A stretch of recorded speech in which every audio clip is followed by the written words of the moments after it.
Hey everybody, it's Anna. Time for our final card in this week's tarot story. So we close with the Page of Wands reversed. Wands are connected to the element of fire, so they're about feeling impassioned and excited and confident and inspired. And the page, I'll turn it up right, is the young energy of the court card. So basically like the student energy, the youth that is learning new things, is out there exploring what's possible and is open for adventure. When the card is upright, I think it invites us to connect to that energy, like see what's available, follow your passion, let the world open up to you as you come to it with an open mind.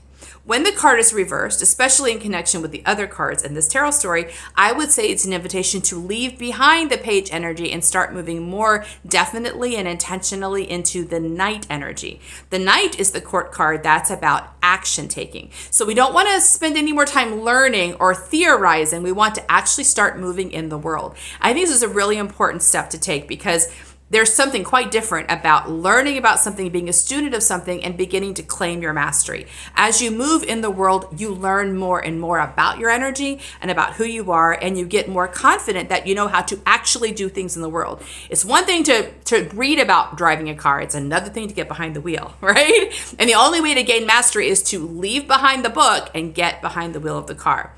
And I think this is important because yesterday's card was the Ten of Pentacles reversed. And we talked about how, to me, that's an internalization of what it is that transformation and abundance looks like for you. We're trying to find a compass point that tells you you're on the right track.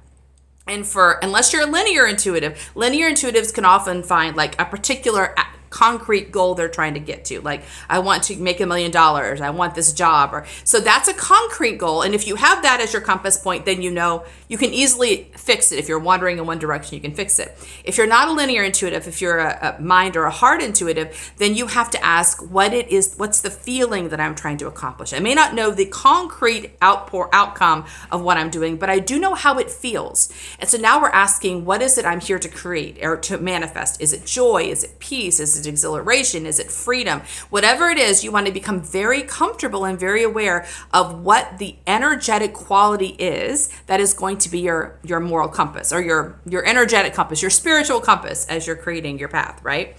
So this card tells you that whatever your compass is, start doing it. You already know what connects you to peace or to joy or to freedom. You already have experiences in your life that have connected to that for you. So just do those experiences. Start taking action in the world. Don't think about it. Don't plan about it. Start moving. I think this is really important because when you're not moving, if you're just thinking about doing something, although it can be helpful to do that at first, if you tarry too long in the planning process, you give the mind plenty of time to mess things up because your mind is the thinking. Your mind is kind of projecting ahead and problem solving when you haven't hit a problem yet. So the mind, if you don't move pretty quickly, that gives the mind plenty of time to get kind of absorbed in itself and start chasing its own tail.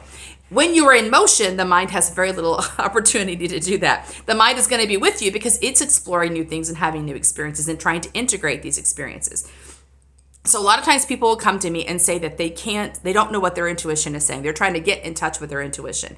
And I would say, yes, you do know what your intuition is saying, but very likely your mind is yelling over your intuition.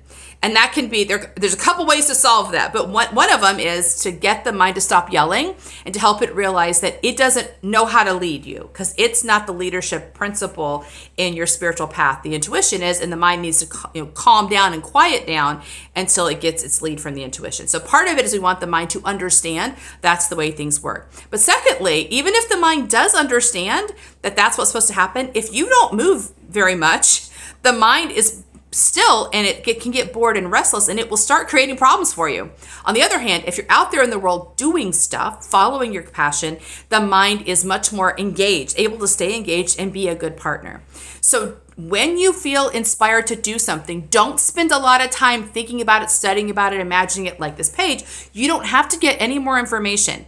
If this activity, if this relationship, this connection gets you more joy, then you follow it. You follow it without giving your mind a chance. And if your mind says, what are we doing? You say, we're just following the joy. You want your mind to just follow right along. Don't give yourself a lot of time to think about it. Start moving tonight and take action. That is where you will gain mastery. And that's what will help you really move forward in manifesting what you're here to manifest.